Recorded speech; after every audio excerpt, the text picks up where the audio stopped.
အားလုံးပဲမင်္ဂလာပါခင်ဗျာအခုတင်ဆက်ပေးမှာကတော့တောနက်ထဲကယထာကြီးစသိမ်းပိုင်းဖြစ်ပါတယ်အားလုံးပဲကြည့်ရှုလိုက်ကြပါအောင်ခင်ဗျာဒီအချိန်မှာ driver ဂျွန်ကဘာဖြစ်နေလဲသိရအောင်ယထာပြင်ဘက်ကိုတယောက်တည်းထွက်သွားခဲ့ပါတယ်သူဟာယထာကတမင်တကောင်ကိုတိုက်မိထားပြီးတမင်သေးကဘီးမှညှက်နေတာကိုတွေးလိုက်ရပါတယ်ဒါပေမဲ့တမင်ကိုဖယ်ရှားနေတော့တောအုပ်ထဲကနေထူးဆန်းတဲ့အတန်းနဲ့ကြီးထွက်ပေါ်လာခဲ့ပါတယ်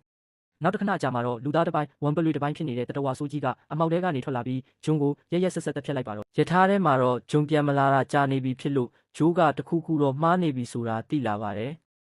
အကူအညီတောင်းဖို့စူးစမ်းပေမဲ့ဖုန်းလိုင်းမရှိရေဒီယိုလည်းအသုံးမဝင်တော့ပါဘူး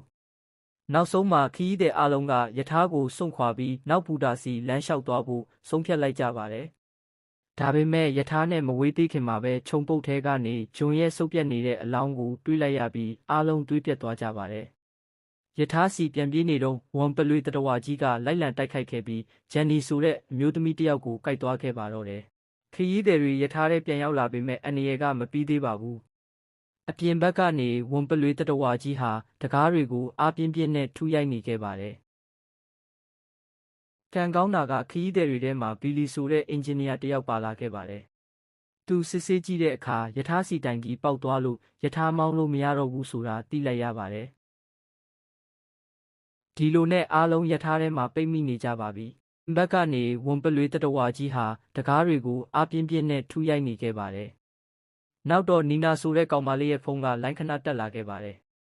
သူမကမိခင်ဖြစ်သူစီဖုန်းဆက်နေတော့မှပဲဝန်ပလွေကြီးကသတင်းပေါက်ကိုခွဲပြီးနီနာကိုအပြင်ဘက်ဆွဲထုတ်သွားခဲ့ပါတယ်အဲ့ဒီနောက်ခီးသည်တွေဟာပစိန်တွေတူတွေကိုလက်နက်အဖြစ်သုံးပြီးယထာကိုခံတက်လို့ပြင်ဆင်ကြပါတယ်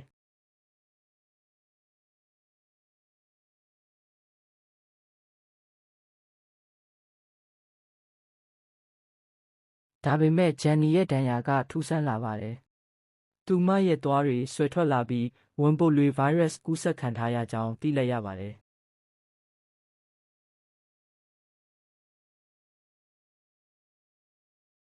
တစ်ချိန်တည်းမှာလက်မှတ်မဲ့ခီးတဲ့တွန်းကအိမ်သာထဲဝင်သွားခဲ့ပြီးဝန်ပုတ်လွေကြီးရဲ့ရက်ဆက်စွာတပ်ဖြတ်ခြင်းကိုခံလိုက်ရပါတယ်ထို့နောက်ဝန်ပလွေကြီးကယထာထဲကိုဝင်လာခဲ့ပေမဲ့ဒီတစ်ချိန်မှာတော့ခီးတဲ့အားလုံးစုပေါင်းတိုက်ခိုက်ကြပြီးအဲ့ဒီတတဝါကြီးကိုတတ်နိုင်ခဲ့ကြပါတယ်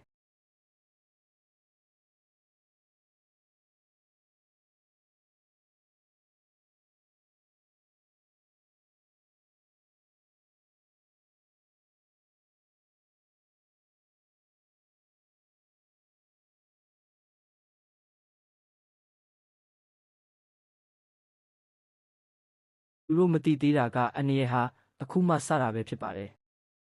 တည်သွားပြီးထင်ထားတဲ့ဝန်ပလွေကြီးကရုတ်တရက်ပြန်ထလာခဲ့ပါတယ်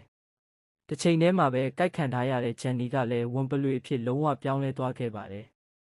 ယထာထဲမှာတပ်ဖြတ်မှုတွေစက်တိုက်ဖြစ်ပွားလာပြီးခီးသည်တွေတယောက်ပြီးတယောက်သေဆုံးသွားကြပါတယ်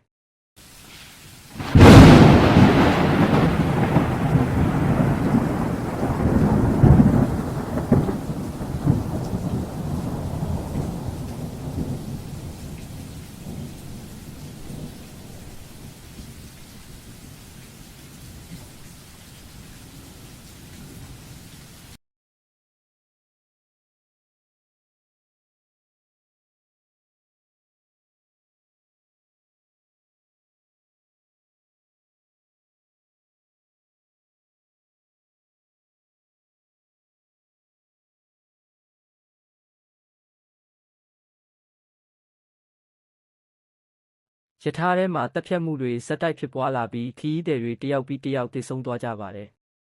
နောက်ဆုံးမှာအသက်ရှင်ကျန်ရစ်သူကဂျိုးအယ်လင်အက်ထရီယန်နဲ့ဘီလီတို့ပဲရှိပါတော့တယ်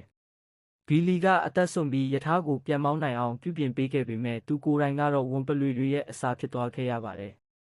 ယထာဟာတောအုပ်ထွက်နာအထိရောက်ခဲ့ပေမဲ့ထပ်မံရပ်တန့်သွားခဲ့ပါတယ်အပြင်မှာတော့ဝန်ပလွေအုပ်ကြီးကဝိုင်းရံထားပြီးအထဲကိုဝင်ဖို့ကြိုးစားနေကြပါပြီဒီအချိန်မှာဂျိုးကအယ်လင်အသက်ရှင်နိုင်ဖို့သူ့ကိုယ်သူစက်တေးဖို့ဆုံးဖြတ်လိုက်ပါတယ်သူဟာဝန်ပလွေအုပ်ကြီးကိုရင်ဆိုင်တိုက်ခိုက်ရင်းအယ်လင်အတွက်ထွက်ပြေးချိန်ဖန်တီးပေးခဲ့ပါတယ်နောက်ဆုံးမှာတော့အယ်လင်တယောက်တည်းသာသွေးလိမ့်လိမ့်နဲ့ယထာဘူတာကိုအသက်ရှင်လျက်ရောက်ရှိနိုင်ခဲ့ပါတယ်ဒါပေမဲ့ဇလန်းကဒီမှာမပြီးသေးပါဘူး